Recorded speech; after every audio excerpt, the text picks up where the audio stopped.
اعوذ باللہ من الشیطان الرجیم، بسم اللہ الرحمن الرحیم۔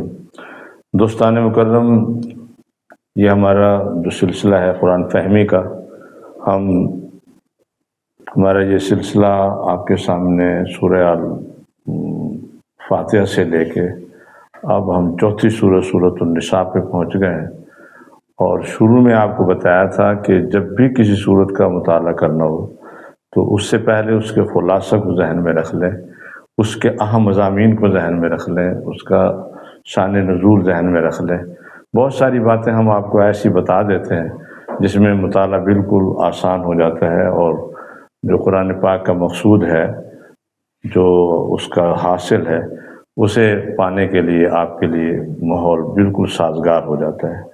تو میری گزارش ہے کہ پہلے بھی آپ نے بہت تعاون کیا ہے ہمارے ساتھ، ہمارے ان چیزوں کو بہت آپ نے پسند کیا ہے، سراہا ہے، اس پہ ہم آپ کے تہ دل سے مشکور بھی ہیں، اور چاہیں گے کہ اس سلسلے کو دوسرے دوستوں تک بھی پہنچایا جائے، اور قرآن فہمی میں آپ ہمارے ساتھ خصوصی تعاون کریں گے۔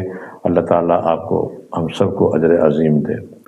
تو آج ہم نے جس موضوع پہ گفتگو کرنی ہے وہ ہے سورۃ النساء کا تعارف، اور اس کے جو خلاصہ ہے وہ آپ کے سامنے پیش کرنا ہے، تاکہ اس کا جو مطالعہ ہے وہ ہمارے لیے بالکل آسان ہو جائے۔ سورۃ النساء، اس کے نام سے ظاہر ہے کہ نساء عورتیں، تو بہت سا معاملہ جو ہے نا، اور یہ عورت کے حوالے سے ہم نے اس میں تفصیل میں بات کریں گے۔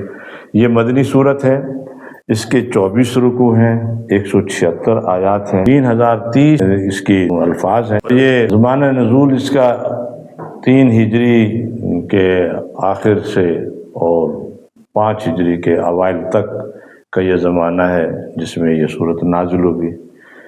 جنگ احد کا ذکر کے بعد، جنگ احد کی وجہ سے جو حالات پیدا ہوئے، بہت سی قیمتی جانیں، 70 کے قریب صحابہ شہید ہو گئے، تو بہت سارے معاملات تھے جو معاشرتی طور پہ پیدا ہوئے، سماجی مسائل پیدا ہوئے، عورتوں کے مسائل پیدا ہوئے، تو ان کو سالو کرنے کے لیے سورۃ النساء کے اگر موضوعات پہ ہم غور کریں تو ہمیں پتہ چلتا ہے کہ شاید یہ کوئی کمزوروں کی وکیل ہے، ان کی مدد کے لیے اللہ پاک نے اس کو اتارا ہے، سہارا ہے، مددگار ہے۔ یہ بہت صورت، اس کے معانی کو اگر اور اس کے مفاہیم کو اگر آپ ذہن نشین کر لیں گے تو یہ بہت بڑی معاشرت کے حوالے سے اپنی زندگیوں میں آپ کے لیے آسانی پیدا کرنے کا بہت بڑا ذریعہ ہے۔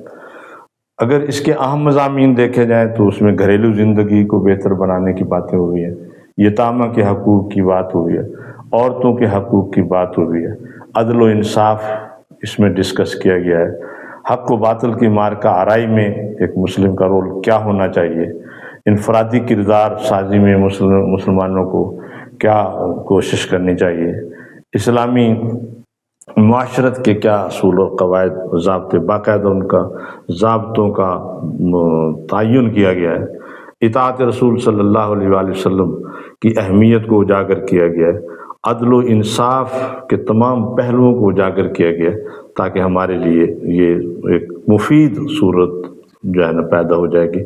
اتنے مضامین پہ مشتمل یہ صورت، یقین جانیں آپ کے لیے بہترین رہنمائی۔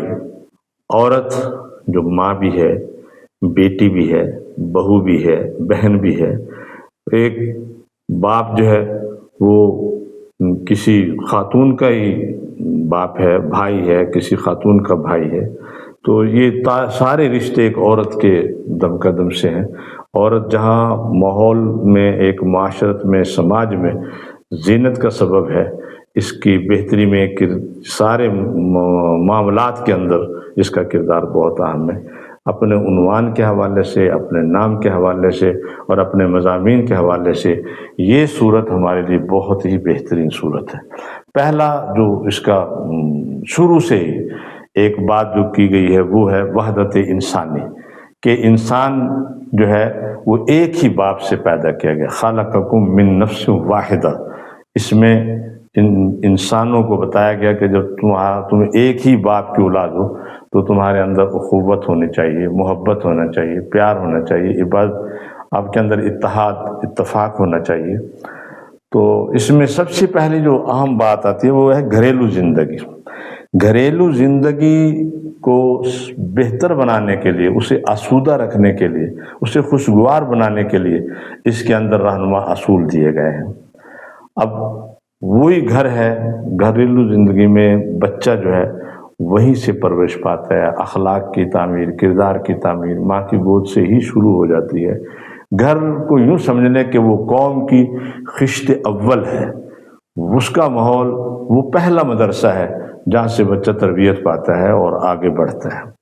اس میں جو اہم موضوع ہے وہ یتامہ کی پرورش ہے۔ جس گھر میں یتیم بے سکون ہوں گے وہ گھر کبھی بھی سکون نہیں پا سکے گا، مسرتوں کی لذتوں سے وہ کبھی آشنا ہو ہی نہیں سکے گا۔ یتامہ جس گھر میں بے سکون، وہ گھر سکون کا گھر نہیں رہتا، بلکہ بے سکونی وہاں جنم لے لیتی ہے، مسرتیں وہاں سے اس گھر سے روٹھ جاتی ہیں۔ اور اس طریقے کے ساتھ قرآن پاک نے یہ رہنمائی کی کہ یتامہ کے حقوق کو بیان نہیں کیا، بلکہ ہر لحاظ سے ان کی بود و باش کے حوالے سے واضح کر دیا کہ یتیم کے ساتھ اچھا سلوک کرنا انتہائی ضروری ہے۔ ان کے مال کی حفاظت پہ زور دیا گیا، ان کے احساسات کا خیال رکھنے کی بات کی گئی، ان کے ساتھ اچھا سلوک، اچھا بہتر رویہ رکھنے کی بات کی گئی ہے۔ عورتوں کے مقام کو اس میں واضح کیا گیا ہے۔ عورتوں کے حقوق بھی اسی طرح ہے جس طرح مردوں کے حقوق ہیں، قانون وراثت میں بھی اسے حصہ دار بنایا گیا۔ قرآن عورتوں کی ملکیت کو بھی تسلیم کرتا ہے اور سب کو اس کا پابند بھی کیا گیا، اس کو معاملات کے اندر بھی بطور گواہ کے بھی اسے تسلیم کیا گیا ہے۔ پھر چوتھا موضوع اس میں یہ آیا کہ حق و باطل کی جو آویزیں شروع ہوئی تھی جنگ بدر سے، وہ اس وقت بلکہ اس سے بھی پہلے آغاز ہو گیا تھا۔ مارکہ آرائی حق و باطل میں شروع سے ہی چلی ہوئی ہے اور آج تک جاری و ساری ہے۔ اس کا آغاز اگرچہ جنگی صورت میں تو جنگ بدر سے ہوا ہے، پھر جنگ احد کے اندر، پھر جتنی بھی جنگیں ہوئی ہیں اس کے اندر مسلمانوں کی جو بتایا گیا ہے کہ آپ نے کس طریقے کے ساتھ دشمن کے ساتھ مقابلہ آرائی کریں، کسی طریقے سے بھی اپنے پسپائی نہیں دکھانی، بلکہ جرت کے ساتھ اپنے دین کی حمیت میں، دین کی حمایت میں اپنی جان اور خود اپنے مال کی حفاظت کے لیے جان کی قربانی دیں، اپنے دین کی حفاظت کے لیے جان کی قربانی کا جذبہ پیدا کرنے کے لیے جان کی بازی لگا دینے کا بھی حکم ہے۔ اپنے ایمان کی صورت کو، اپنے دینی حمیت کو، اپنے دین، پیارے آقا کریم صلی اللہ علیہ وسلم کا جو دین ہمیں نصیب ہوا ہے، اس کی حمایت میں، اس کے ساتھ دین کی نصرت میں جان تک کی بازی لگا دینے کی بات کی گئی ہے۔ اس میں پھر انفرادی کردار آپ کا اس طرح کا بہتر ہونا چاہیے کہ جس سے آپ عمل کی قوت سے انسان آگے بڑھتا ہے۔ اگر عمل کی قوت بندے کے پاس ہے ہی نہیں تو وہ کیسے عمل سے زندگی بنتی ہے، جنت بھی جہنم بھی۔ خاکی اپنی فطرت میں نہ ناری ہے نہ نوری۔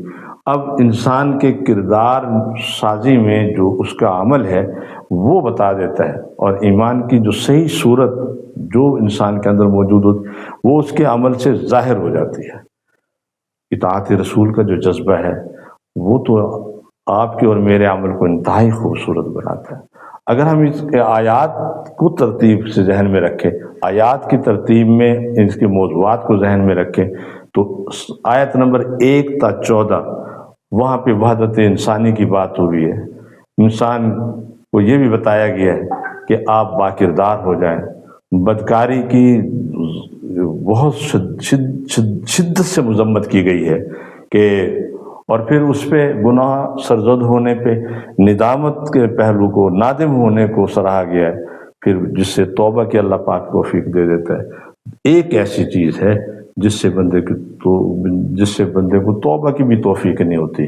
اگر وہ انجام سے بے خبر رہتا ہے، غافل رہتا ہے، وہ یوں سمجھ لے کہ اپنے آپ کو دوزخ کی دہلیز پہ کھڑا کر دیتا ہے، توبہ کی توفیق بھی اسے نہیں ہوتی۔ تو اس لیے انجام سے بے خبر نہ ہوں، خوف خدا سے کبھی خالی نہ رہیں، آپ اپنے دامن کو، اپنے دل اور دماغ کو ہر لمحے، اور پیارے آقا کریم صلی اللہ علیہ وآلہ وسلم نے فرمایا الراس الحکمت مخافت اللہ، کہ دانائی کی بنیاد جو ہے وہ خوف خدا ہے۔ خوف خدا ہو اور انجام سے باخبر ہو، کوئی بھی کام کرے اگر آپ اس سے انجام میں، اب دیکھیں جب برائی کے انجام پہ آپ کی توجہ ہوگی تو آپ اس کی حقیقت کو جان کے اس سے رک جائیں گے۔ وہ کہتے ہیں نا کہ لمحوں نے خطا کی تھی، صدیوں نے سزا پائی۔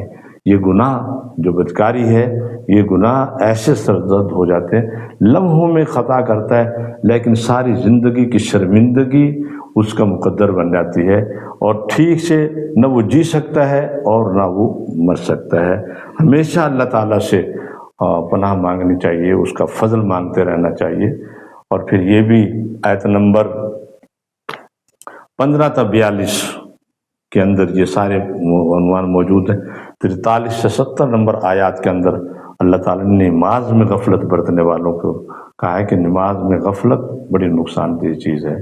اگر آپ اپنی نماز سے غافل ہیں، اب دیکھیں نماز جو ہے نا وہ خدا سے ملاقات کا ذریعہ ہے، اس میں آپ کی غفلت ہونی نہیں چاہیے۔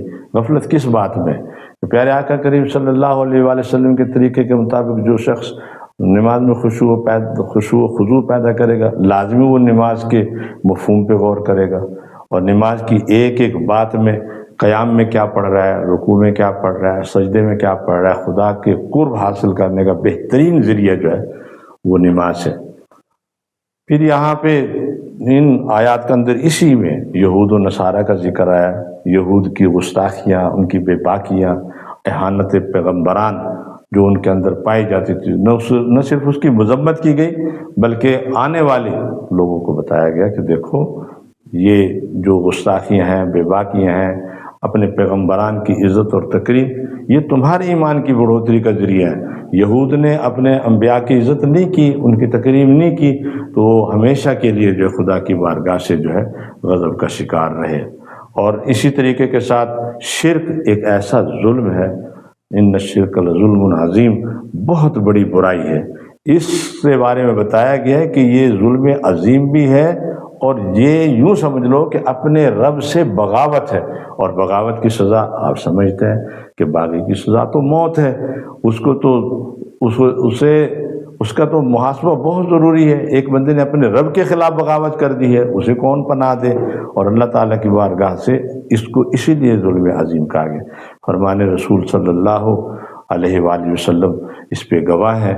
آپ پیارے آقا کریم صلی اللہ علیہ وسلم، ہر گناہ کی بخشش ہے مگر شرک کی بخشش نہیں ہے۔ شرک کیا ہے؟ بندہ اپنے اللہ سے تعلق توڑ بیٹھتا ہے، اور جیسے وہ اللہ تعالیٰ سے تعلق توڑتا ہے، اب اس بات پہ نہیں ہے کہ آپ کس کے سامنے جھکتے ہیں، کیا کرتے ہیں کیا نہیں کرتے ہیں، بس وہ آپ کا عمل بتا رہا ہوتا ہے کہ آپ خدا سے جڑے ہیں یا کسی غیر سے جڑے ہیں۔ اللہ تعالیٰ کی غیرت کو سامنے رکھے کہ جب ایک ماں کسی بچے کو کسی کے سامنے ہاتھ پھیلانے پہ اس کی غیرت کا تقاضا یہ ہوتا ہے کہ اس کا بچہ کسی سے نہ مانگے، اور پھر خدا کی غیرت کا اندازہ کرے، وہ کیسے اپنے بندوں کو کہے، کہ وہ کیسے اپنے بندوں کے بارے میں برداشت کر لے گا کہ اس کا بندہ ہو کے وہ کسی اور سے تعلق رکھتا ہے۔ جیسے ہمارا رویہ کیا ہے، من حیث القوم ہمارا رویہ یہ بن گیا کہ ہم لوگوں سے امیدیں رکھتے ہیں، خدا سے ہم نومیدی رکھتے ہیں، خدا سے امید ہماری کمزور ہوتی جائے۔ اور جیسے علامہ اقبال نے کہا، خدا سے بتوں سے تجھ کو امیدیں، خدا سے نومیدی، مجھے بتا تو صحیح کافری کیا ہے۔ تو شرک بہت بڑا ظلم عظیم ہے، اس کے بارے میں۔ اور جو خدا نے آپ کو علم دی ہے، الحمدللہ آپ کے پاس اتنا علم ہے جس کے مطابق آپ دین پہ چل سکتے ہیں۔ تو میرے آقا کریم صلی اللہ علیہ وآلہ وسلم نے فرمایا کہ جو شخص اپنے علم کے مطابق عمل کرتا ہے، اللہ تعالیٰ اسے وہ علوم بھی القا کر دیتا ہے جن کو وہ جانتے ہی نہیں ہے، اللہ تعالیٰ اس سے بھی اسے آگاہ کر دیتا ہے۔ جب اللہ کی رحمت ایسے تھم کے ہم پہ برس رہی ہے، اور ہمارے ذرا سی کوشش کرنے سے اللہ تعالیٰ ہمارے سامنے ہدایت کے راستے کھولنے کے لیے تیار ہے، تو ہم کیوں اللہ تعالیٰ کی طرف وسارعوا الی مغفرۃ من ربکم ورحمہ، تو ہمیں لپک کے چلنا چاہیے، تیزی کے ساتھ اللہ تعالیٰ کی طرف بڑھنا چاہیے۔ آیت نمبر 71 سے 104 کے اندر جہاد کا حکم دیا گیا، مومن کی جنگ کس لیے ہے؟ کافروں کے ساتھ، اعلی کلمت اللہ کے لیے ہے، اللہ کا نام بلند کرنے کے لیے۔ دشمن کا تعاقب میں کمزوری دکھانے سے روکا گیا ہے کہ دشمن کے تعاقب میں کمزوری نہ دکھاؤ، پیٹھ نہ پھیریں، آپ سینہ سپر ہو کے سامنے کھڑے ہو کے دشمن کا مقابلہ کریں۔ فقاتل فی سبیل اللہ، تم اللہ کی راہ میں لڑو، جہاد کرو، وجاہدوا فی اللہ حق جہادہ، کوشش کرو اللہ کی راہ میں جو جہد کرو، چاہے تمہاری جان بھی کیوں نہ چلی جائے۔ تو اللہ اس معاملے میں اس طرح کی جانشاری سے اللہ پاک راضی ہوتے ہیں۔ آیت نمبر 105 تا 176 کے اندر جو باتیں ہماری ہدایت کے لیے بیان کی گئی ہیں وہ ہیں گناہوں پہ۔ گناہ تو سرزد ہو جاتے ہیں، انسان ہے، انسان سے گناہ تو ہوتے ہیں۔ اب گناہ پہ نادم ہونا بہت بڑی نیکی کا ذریعہ بنتا ہے۔ اگر ندامت نے آپ کو چھو لیا ہے تو گویا کسی فرشتے نے آپ کو چھو لیا ہے، وہ آپ کو توبہ تک لے جاتا ہے۔ اور توبہ ایک ایسا راستہ ہے جس پہ انسان ہر وقت اللہ تعالیٰ نے کھول رکھا ہے اور اللہ تعالیٰ اسے بخشنے کے لیے تیار ہے۔ بس ایک نادم ہو کے، اور ایک بندہ گناہوں پہ نادم ہی نہیں ہوتا، اپنے گناہوں پہ وکیل بن جاتا ہے۔ اور یاد رکھو، جب کوئی بندہ اپنے قصور پہ، اپنی غلطی پہ اس کا وکیل بن جائے، اس کی اصلاح نہیں ہو سکتی۔ اصلاح اس کی ہوتی ہے جو اپنے گناہوں پہ، اپنی زیادتیوں پہ نادم ہو جاتا ہے، اللہ تعالیٰ کے سامنے جھک جاتا ہے، اور پھر یہ جائے کہ گناہ بھی کرے اور پھر دوسروں کو بھی گناہ، یعنی ان پہ بہتان ترازی پہ بھی اترائے۔ یہ بہت بڑا گناہ ہے، اس سے بچنا چاہیے۔ نیکی میں لگے رہیں۔ آپ کی گفتگو جب ہو، آپ بول رہے ہوں تو پتہ ہو کہ آپ خدا کے خوف میں مبتلا ہیں، آپ خدا کے خوفی آپ کے اندر موجود ہے۔ آپ کسی سے معاملہ کوئی کر رہے ہو، اس میں خدا خوفی نظر آئے۔ آپ کسی لمحے بھی خدا سے نہ غافل نظر آئیں اور نہ ہی خدا کے خوف سے آپ خالی نظر آئیں۔ ہر لمحے اور توبہ کا دروازہ اللہ نے کھلا رکھا ہوا ہے۔ جس وقت آپ کا دل کرے اپنے گناہوں سے نادم ہو کے خدا کی بارگاہ میں آ جائیں۔ اس صورت پاک کے اندر ہماری ہدایت کا بہت بڑا سامان ہے میرے دوستو۔ اب آخر پہ اس میں یہ بتایا گیا کہ اپنے دین کے لیے مخلص ہو جاؤ، اپنے دین کے لیے خالص ہو جاؤ، اور اتحاد سے، اتفاق سے، وَاعْتَصِمُوا بِحَبْلِ اللَّهِ جَمِيعًا وَلَا تَفَرَّقُوا، آپ نے فرقے نہ بن جاؤ بلکہ ڈٹ جاؤ، اللہ تعالیٰ کی رسی کو مضبوط سے تھام لو، آپس میں اتفاق کے ساتھ زندگی گزارو۔ جیسے کہ ایک شاعر نے کیا خوب کہا ہے، ایک ہوں مسلم حرم کی پاسبانی کے لیے، نیل کے ساحل سے لے کر تا خاک کاشغر۔ تو اللہ تعالیٰ ہمیں ان باتوں پہ عمل کرنے کی توفیق عطا فرمائے۔ تو آج کے بعد جب بھی آپ کو سورہ نساء کا مطالعہ کرنے کی اللہ تعالیٰ توفیق بخشے، تو میری ان معروضات کو ذہن میں رکھ کے جب آپ مطالعہ کریں گے تو آپ کو پتہ چلے گا کہ ہماری گھریلو زندگی کیسی ہونی چاہیے، یتامہ کے ساتھ ہم نے کیسا سلوک کرنا ہے، عورتوں کے مقام اور عزت اور تکریم کیسے کرنی ہے، حق و باطل کا مارکا سر انجام دینے کے لیے ہمیں کن اصول و ضابطوں کو ذہن میں رکھنا ہے، اپنے انفرادی کردار کے لیے ہم نے کیا کرنا ہے، کریم صلی اللہ اطاعت کرنی ہے، کیسے کرنی ہے، غیر مشروط اطاعت کرنی ہے۔ ہر کام میں حضور کو آپ کا جب حکم آ جائے آپ کا سر جھک جانا چاہیے۔ اور بہت سے یہ جتنے عدل و انصاف کا جو معاملہ، بس اس طریقے کے ساتھ ان سارے موضوعات کو ذہن میں رکھ کے آپ آگے بڑھیں گے۔ اللہ تعالیٰ ہم سب کا حامی و ناصر ہے۔ اللہ تعالیٰ آپ کو عمل کرنے کی، مجھے عمل کرنے کی توفیق عطا فرمائے۔ آخر دعوانا ان الحمدللہ رب العالمین۔ جی کتنا ٹائم ہو، بند کر دیا؟ چل تو نہیں رہی، بند کر دو۔